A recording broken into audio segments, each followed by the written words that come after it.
Nomades, aventuriers, brigands et seigneurs, ce qu'on appelle les Touaregs n'ont jamais admis les frontières de ce qui est leur royaume, le désert. Une nature ingrate et hostile leur a imposé deux valeurs, la résistance et la liberté. Les colons français n'ont pu pacifier et soumettre ces aristocrates du désert. Ils ont pactisé avec eux, leur laissant cette mobilité au-delà des frontières tracées sur des cartes. Avec l'indépendance, dans les années 60, des pays comme le Mali ou le Niger ont vu en toute logique les Noirs, majoritaires, prendre les rênes du pouvoir. Ainsi, les Touaregs dans le passé, dominateurs des populations noires, ont vu les rapports de force s'inverser. Pour les Maures et Touaregs, les esclaves d'hier sont devenus les maîtres et ont imposé leurs lois. Une loi que les hommes bleus ne pouvaient admettre puisqu'au nom de l'unité nationale, l'identité Touareg a été bafouée. À l'école, les enfants nomades apprenaient sans comprendre des chansons en bambara, la langue du Sud, celle de la capitale Bamako. Les Touaregs considèrent qu'ils sont historiquement, culturellement et même géographiquement différents du sud malien. Si on revient aux anciens empires, tout ça, on n'a jamais eu un empire commun avec le sud. Le Touareg n'a jamais été intégré dans la société malienne. C'est le Touareg lui-même qui a toujours essayé de s'intégrer. Mais il n'a jamais eu la porte ouverte. Nous nous sommes totalement retrouvés dans un désespoir. Oui? Parce qu'on a tenté par toutes les manières d'aboutir à une solution. Ça n'a pas cloché. Et à partir de ce fait, nous sommes vus obligés de prendre les armes. Oui? Nous réclamons beaucoup. En 1962, une première rébellion éclate dans le nord du Mali, au cœur du massif de l'Adrar des Iforas, et elle sera sévèrement réprimée, plus d'1 millier de morts. Près de 30 ans plus tard, les jeunes nomades ont repris la révolte au nom d'une dignité qu'ils estiment bafouée par les différents régimes qu'a connu le Mali. Ils revendiquent l'indépendance de leur territoire, l'Azawad. À la différence de 1962, les insurgés sont mieux organisés, plus politisés et surtout beaucoup mieux armés.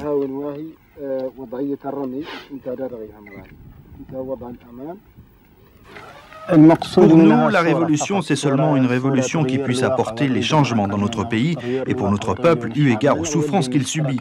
Ce n'est ni le communisme ni le socialisme. La révolution, c'est la recherche de l'identité. Les moyens pour y parvenir, la lutte armée. Mais les différences de caste et de tribus entre nomades marquent les limites de leur unité. En 2 ans de rébellion sont nés 5 mouvements issus de scissions successives, MPA, Arla, FPLA, Fula et FIA, le Front islamique arabe de l'Azawad, une faction solidaire des Touaregs et qui revendique aussi l'indépendance de l'Azawad. Fondamentalement, le FIA est comme les autres composantes armées des mouvements de l'Azawad, c'est-à-dire qu'il poursuit les mêmes objectifs, celui de la réhabilitation du peuple de l'Azawad et la reconquête de tous ses droits sur sa terre natale. Donc sur ce plan, les FIA est comme les autres, c'est une organisation militaire et une organisation politique. Maintenant, certainement que par rapport aux autres, les FIA est composé en grande majorité par la composante arabe de l'Azawad.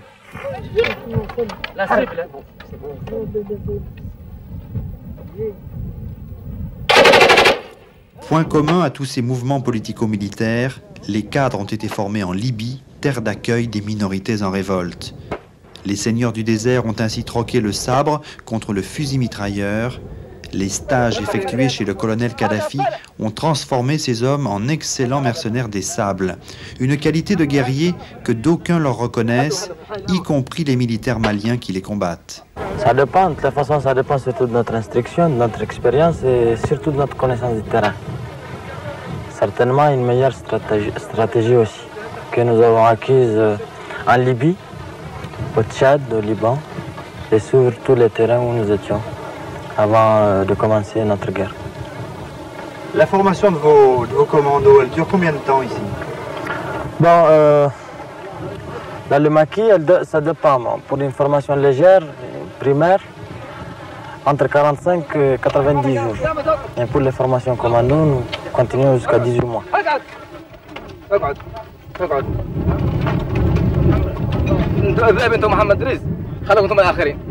Les rebelles se défendent d'être le bras armé de la Libye.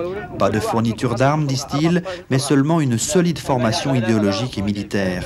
Le prix à payer pour ce savoir-faire, servir dans la Légion islamique. Ils s'appellent Omar, Tayeb ou Ibrahim. Ils ont à peine 20 ans.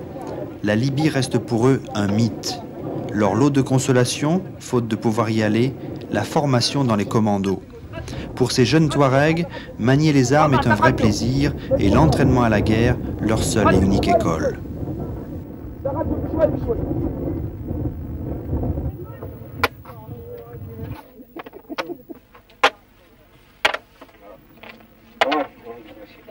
Le déclenchement de la révolte Touareg s'est joué le 29 juin 90. Yad Agrali et ses hommes du MPLA, rentrés de Libye, étaient prêts à la lutte. Ils ont attaqué Ménaka à l'est, une ville garnison peuplée de Noirs sédentaires. Une opération visant la prison et la gendarmerie avec au bout du compte un beau butin pour les rebelles, pas moins de 450 fusils. L'attaque, d'une rare violence sur fond de racisme, a pris au dépourvu les militaires. Des militaires qui, pour la première fois, parlent sans complexe de cette rébellion à laquelle ils ont dû faire face. Le coup de départ d'abord, c'était le cas de Ménaka. C'était là, la population blanche qui assistait au massacre des Noirs. Et c'était tuer seuls ceux qui étaient noirs. Et je peux défier quiconque de nous prouver que parmi les morts de l'attaque de Ménaka le 29 juin 1990, qu'il nous prouve qu'il y avait un seul blanc qui avait été tué. Et cependant, les blancs vaquaient simplement à leurs affaires. Ils partaient à la mosquée, on les autorisait même. Allez-y, vous n'êtes pas concernés. Ce sont eux là que nous recherchons. La guerre civile est pire que les autres guerres. Vous pouvez voir un cadavre, le sexe coupé, mis dans la bouche, les oreilles coupées, le ventre déchiré ou égorgé, une mutinerie totale. D'accord, si vous tuez quelqu'un, ça passe, mais si vous vous mettez à la mutinerie, c'était comme une haine, quelque chose de gardé envers l'armée régulière. Je sais pas, c'est comme une haine. D'autres attaques se succèdent, toujours par surprise, la nuit ou au petit jour. L'armée ne tarde pas à se ressaisir et double ses effectifs dans le nord pour atteindre 2000 soldats.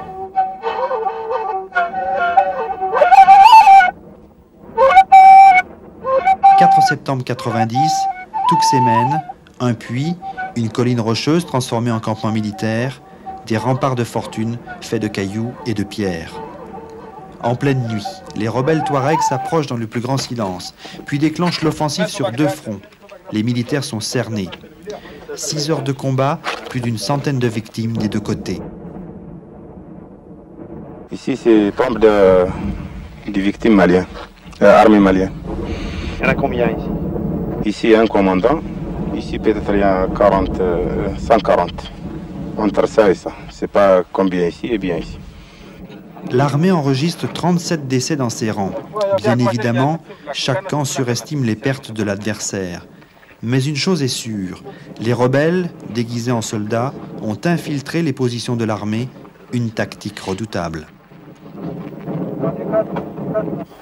Au sein du bataillon, il y avait des militaires noirs comme des militaires touaregs et arabes. Donc il va sans dire que dans la nuit, dans les environs de 1h, entre 1h et 2h, 3h du matin, avant le lever du soleil, à moins que vous ne reconnaissez quelqu'un par la voix, il est difficile de reconnaître un tamashek de l'armée régulière et un rebelle, puisque nous sommes tous habillés de la même façon. C'est ce qui nous a d'ailleurs posé beaucoup de problèmes. C'est ainsi qu'ils sont infiltrés à l'intérieur et au premier coup de feu des éléments d'attaque, ces éléments qui étaient au sein de nos éléments se sont mis à poignarder dans les dos. les camarades qui étaient là croyaient qu'ils avaient affaire aux soldats maliens, aux soldats de l'armée régulière. Mais en fait, c'est longtemps après qu'ils ont su qu'au sein même des différents groupes, il y a des éléments qui tombaient et les balles ou les coups de couteau venaient dans les dos. C'est ainsi qu'il y a un sergent qui s'est rendu compte, parce qu'il y a un élément rebelle qui, affamé, pendant l'infiltration, est tombé sur la cuisine du deuxième groupe. Et quand il a pris là-bas un morceau de pain, le sergent était étonné de voir que au plus fort du combat, il y a un qui ment. C'est là qu'il s'est dit, bon, il a sonné là, il dit, attention, parmi nous, il y a des rebelles. Et à partir de ça, maintenant, on a commencé à s'identifier avec nos signaux de reconnaissance. Et dès lors, on a pu juguler l'affaire. Pour les soldats, Tuxemen reste gravé à jamais dans les mémoires. L'armée sort traumatisée de cette affaire et ne fera aucun cadeau. Dans les villes du Nord, on crie haro sur les peaux rouges. C'est ainsi que les Noirs appellent les Touaregs au teint cuivré. À Tombouctou, à Gao, partout, on a pillé les gens, tout simplement parce qu'ils sont des races blanches. Donc on les a spoliés, on a enlevé leurs biens, et à cause de leur couleur, ils étaient persécutés, ils n'avaient pas la sécurité. Dans les villes, les populations sédentaires créent des milices. Soupçonnés d'aider la rébellion, des notables arabes et touaregs sont exécutés sans autre forme de procès.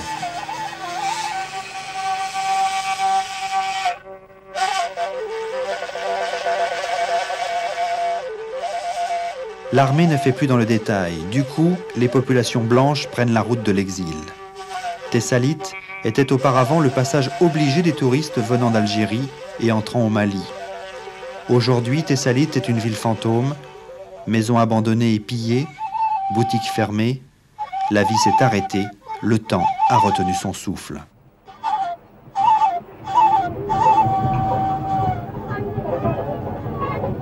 Les civils se sont réfugiés dans les pays voisins. 30 000 en Algérie, 50 000 en Mauritanie, une sédentarisation provisoire mais forcée. Bassikounou, Ahor, face à la Néré, 3 petites localités en Mauritanie, devenues en quelques semaines des camps de toile à perte de vue. Ici et partout les mêmes problèmes.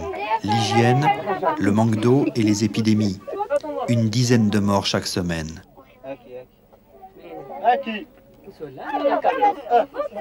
Face à ce drame humain entre deux communautés qui s'affrontent, les hommes politiques ont cherché à instaurer le dialogue. Une lueur d'espoir est apparue ce 11 avril dernier à Bamako. 4 mouvements rebelles se sont retrouvés avec le gouvernement malien pour signer la paix.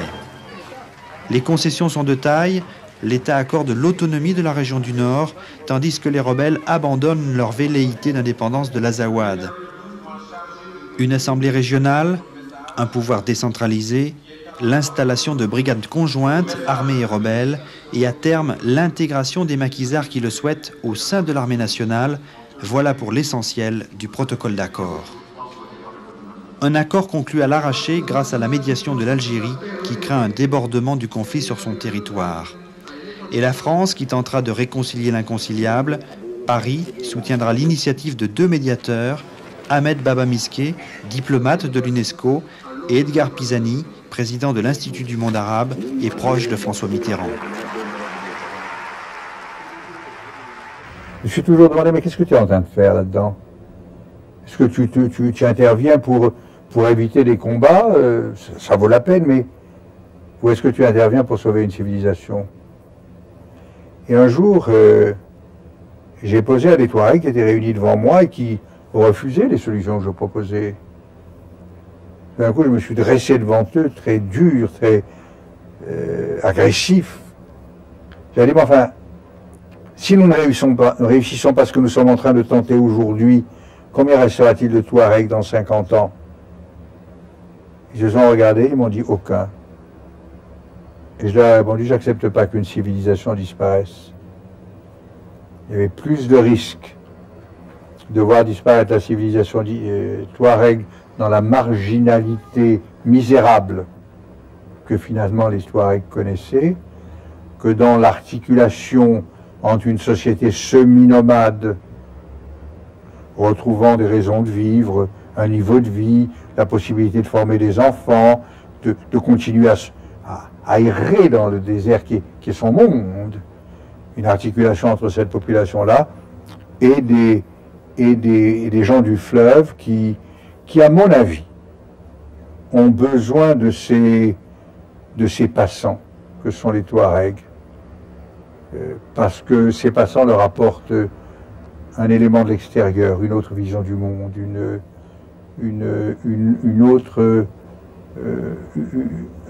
un regard plus pénétrant peut-être sur le monde.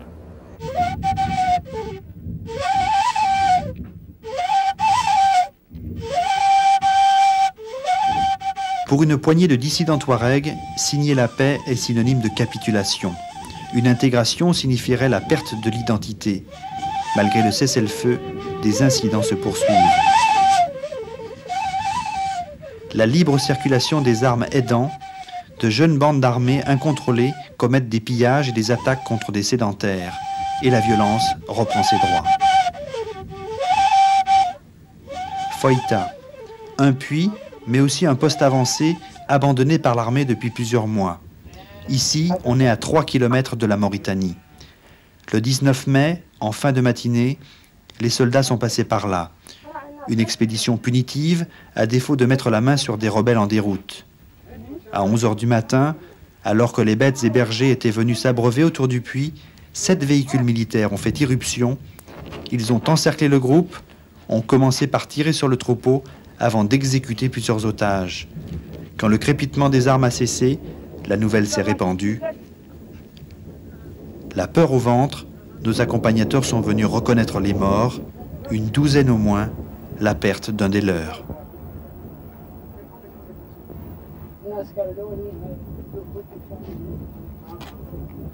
Khali, fils de berger, a eu la vie sauve, il témoigne. جاتنا 7 7 véhicules qui sont venus au puits. ومعاهم شي من بردمات دبابات الكبارات. Il y a 2 compagnies avec 2 blindés, 2 bardem. ايوه سولوا حد عند الحاسي. ما سولوا. Non, demande des personnes, ils sont arrivés et commençaient à massacrer les gens. ايوه وتقلبوا بالناس رفدوه وزرقوه. لا تعرفوا ترجعوا ناس يا قصد ترك فرقوا يولوا جاي. Ils sont venus, il a pris 2 gens, il a amené jusqu'à 50 mètres de puits, ils l'ont tué. Khali a perdu son oncle. La rage au cœur, il ne peut oublier le cauchemar de ces hommes en treillis, le fusil à la main. Je ne suis pas d'accord avec le terme bavure que j'entends presque tous les jours, parce que voici le problème, comment ça se pose. Je dirais que tout ce qui se passe, ce sont des actes de guerre. Mais la rébellion n'est pas comme une guerre classique. Donc il importe qu'elle soit traitée en tant que telle. Le rebelle, vous n'allez pas le reconnaître du civil. Le rebelle, c'est des fois votre ami. Le rebelle, c'est des fois l'enfant que vous avez hébergé chez vous. Que se passe-t-il alors? Celui-là auquel vous faites confiance et auquel vous vous confiez des fois, parce que vous dites que vous êtes du même pays, vous êtes les mêmes, vous vous confiez à celui-là, c'est celui-là qui va aller vous vendre. Mais quel est donc ce mal qui ronge les populations dans une région charnière entre le Maghreb et l'Afrique noire? La réponse est peut-être là, devant ce puits au milieu du désert. Un puits comme tant d'autres. Et presque à chaque fois, c'est un jeune noir, seul, sans parents, qui se dévoue au puisage de l'eau. Ce jeune homme appartient à la caste des Bellas, les descendants directs des esclaves et serviteurs. Au cours des siècles, les seigneurs du désert ont mené des redzous, des attaques à dos de chameau contre les populations sédentaires Peul, Songhai ou Bambara. Lors de ces redzous, ils enlevaient les enfants des vaincus pour en faire des esclaves. Dans des civilisations où l'oralité est le support de la mémoire, on comprend alors pourquoi le fossé est aujourd'hui si grand entre sédentaires noirs et nomades blancs. Le racisme et la question des Bellas, un sujet encore tabou. Je ne dirais pas qu'il y ait un antagonisme entre population blanche du Nord et population noire du Sud. Il n'y a pas ça. Celui qui le dit, ça c'est une erreur monumentale.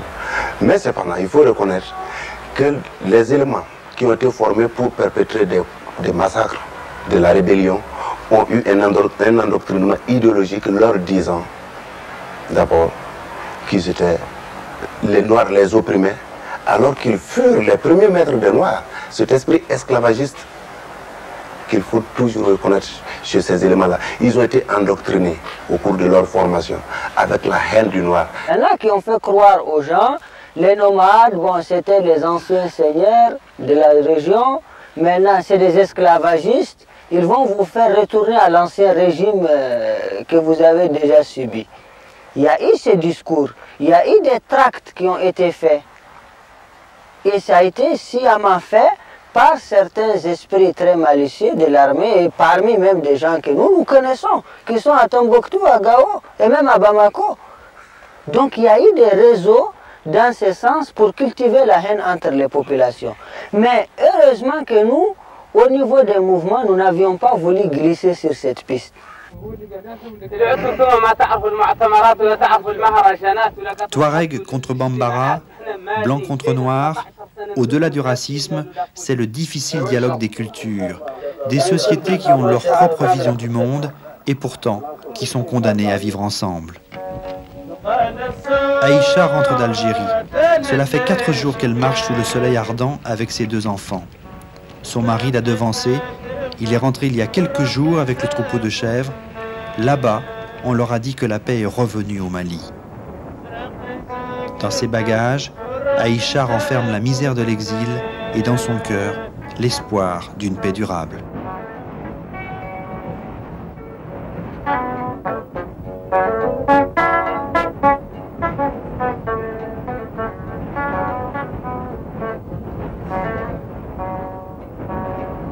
نسمعي تنري